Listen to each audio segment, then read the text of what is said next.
Sige. Isulat diha sa blanco. Isulat diha sa blanco ang pulong gikan sa Roma Kapitulo 1, Roma Kapitulo 6, 1 ngadto sa 12. Dunay bersikulo diha nga 12. O 12 ka mga bersikulo nga gibasa nato dayon kolektaha o pangitaa diha ang pulong nga word nga imuhang nakita nga imo kumbinsi ka nga importante ni. Ako ni gusto ka importante ni.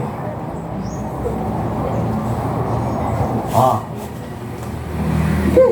Ay mo hadlok diha sulat. Ibasa man na ni Brother Ruperto. Chapter 1, chapter 6, 1 ngadto sa 12.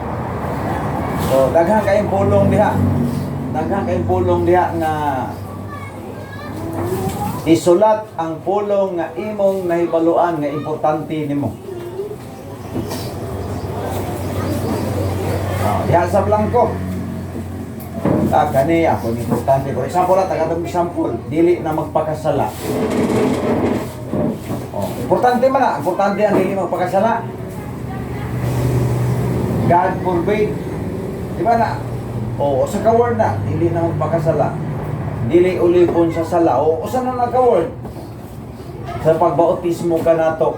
Dagang na kayo. Dagang kanang pulong na imong giila nga importante sa imo. Kopyahan ko no ba? Ay kuana ka ng word lang. O kini word, kini nga pulong. Bautismo. Kaning nahiusa ni Kristo. O nabanhaw ni Kristo. O magkinabuhi sa bagong kinabuhi. Kana lang ang mga pulong anak. Kopyaha, ibutang sa blanco. Dili na magpaulipon sa sala. Kana na. Simpuro na kayo.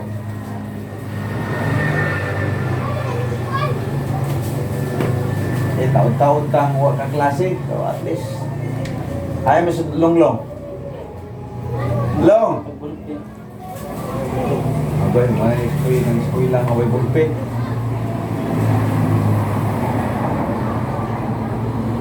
Mga pulong nga iilani mo nga importante kayo. Kaya niya mata sa pag-interpret sa Bible. Kaya kung maka-identify na kang kaning nga word, importante kayo. So, correct interpretation na. Ayaw bang mga tao diyan, nagbasa lang Bible na yun, nagbasa comics. Importante ka pulong, importante kayo nga pulong ang iyang gibasa, pero ang iyang giwali, wala na sa iyang gibasa. Iyahan ang kaugalingon nga, opinion, that is out of context. That is allegorically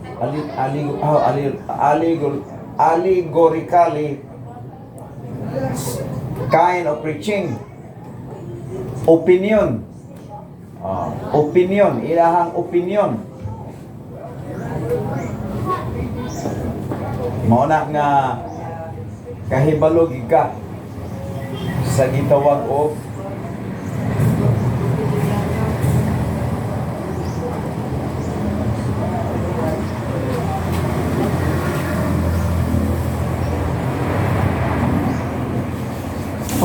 Panoon na yan?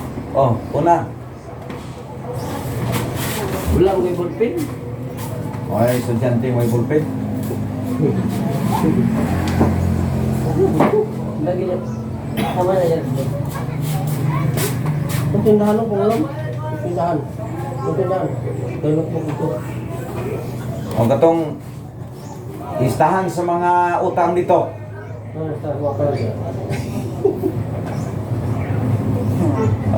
Sige. Pura na kayo. Ito ang klase. Tanang mga pulong. For example, Gracia. Pulong man na. Sulat na, Gracia. Magpadayon sa kasala ang nakalawa sa Gracia. O ka na. Muna, o sa ka-word. O sa ka-pulong, Gracia. Importante man na. Ato nang gihimo kay niya naman ta sa pag-interpret sa Bible kay atong ikuan nga nana, bulpin katong listahan sa utang. Wala mo. Siguro ka.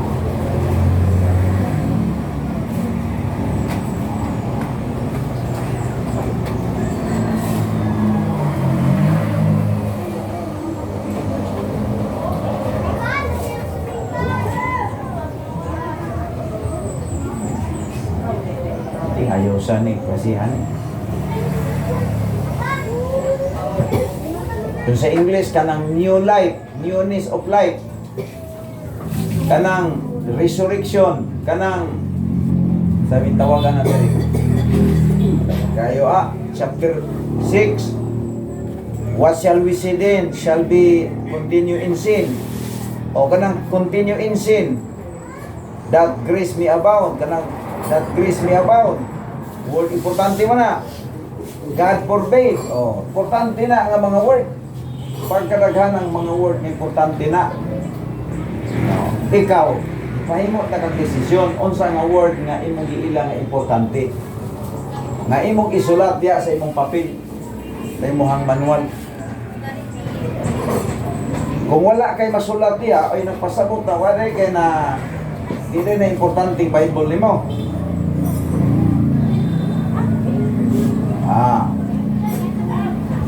Kopyahan ng Bible unsay giila nimo diha nga importante nga word. Kanong ako man mo ni lesson na to. Daghan kay karon nagwali. Na nagbasa og Biblia pero ang iyang gibasa dili niya iwali. Kapantay mo ana. Namunit dito katong mga garbage. Iyahang opinion. Di man na sakto nga paghubad sa Biblia. Kung mao na wala na Bible ay na pagtuo nga kanang iyang giwali Bible na kung ang iyang gibasa wala diya sa Biblia, wala niya ang iyang giwali, wala sa iyang gibasa. Mo nang usa sa mga hinungdan nganong ato nang gihimong homework karon or gitawag og activities nato karon kay taud-taud ra batang nawala. Sabi ni Saya, padayon magkita sa pagpakasala aron ang grasya mudugang. Importante na dili. Ay kupyaho na to. Tagal ito kupyaho ng sobra pa na gani. Tama ko na sa 12.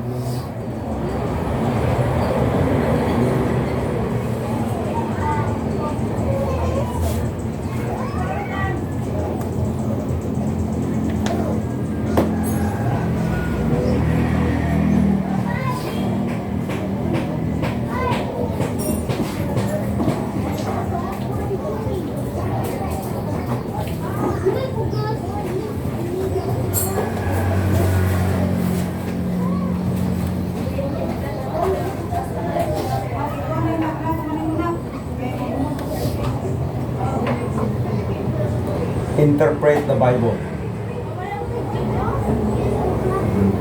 Interpret sa Bible importante kay na. Daghang kay sa mga tao karon nga nagwali wala sa Biblia. Naghiyawit wala sa Biblia. Nya moingon ta nga Ginoo tong iya sa Ginoo tong inyong ipaminaw nga wa man sa Biblia. Adi ito iya sa Ginoo bisan pag unsa pa nagkanindot.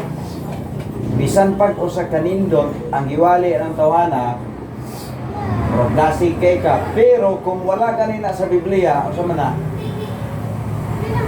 mensahe ba na sa Ginoo dili pareha ra na ang nag-apil og seminar pag business ako daghan ako napilang ang mga seminar puro prinsipyo sa tao wa nay kalainan ana pero kini magungwali kuan man gud ni imong gipaminaw ang sulat sa Ginoo. Ya importante na kay pulong na sa Ginoo.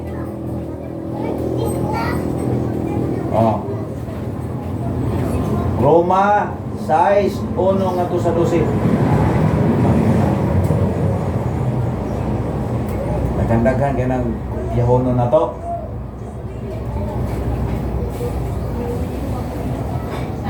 Importante gyud kaayo ang pulong sa Ginoo.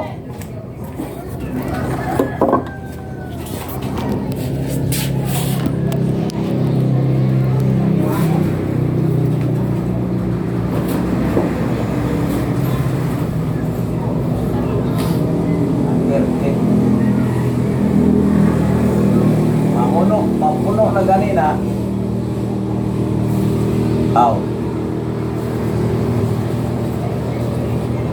Puno na gani na ang sulat ron diha. Pila na kayo.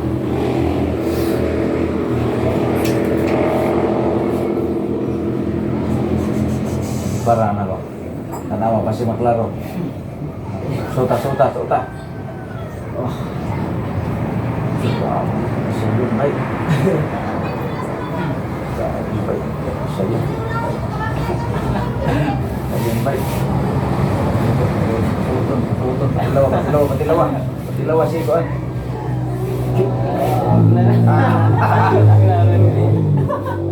Sige.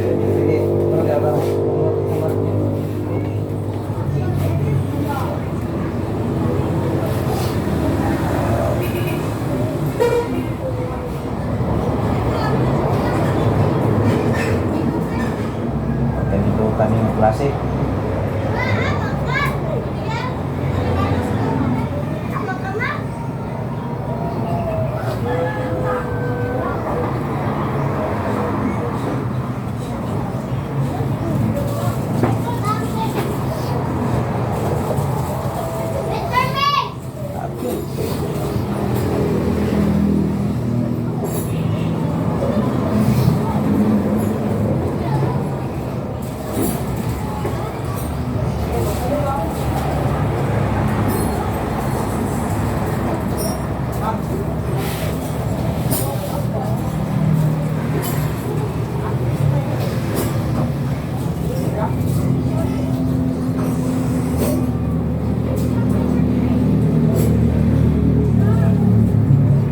Tama na ta sa alas 10:30 ha.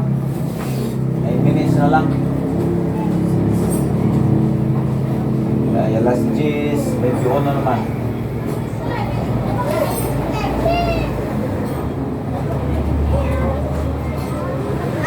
Hi James. Ano trabaho? Sa luna siya. Ay, magpamistahan. Pista pa sa luna ron. Ano ba may sa dito sa luna? Okay sa dito? Pista ba sa kuan ron? Kaya pa ano eh? Punong. Ay, magpamistahan. Maglupaan mo dito. Naghanap ba kayo mga adis-adis? Noibi mga ilada. Noibi. Ano ba niya? Sumulay na ilada. Pasing ko na. Mga mamaw-luhor na o. Isa may una na. Lunaw o kuan, punong. Dungan sila. Amo ba? Kung sing ko din Bingo mo kayo ng paglamay naman. mga gani. Dito rin ka syudad. Puno mo pa. Same. Okay.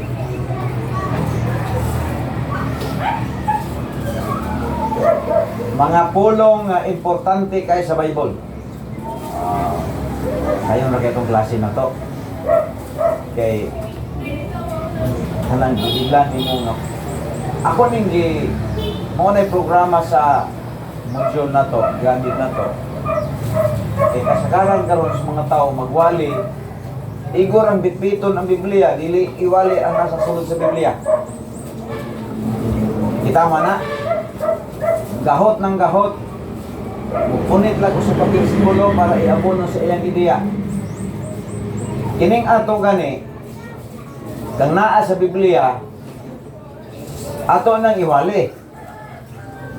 Atong basahon, atong i-apply. Mo na tinuod nga wali.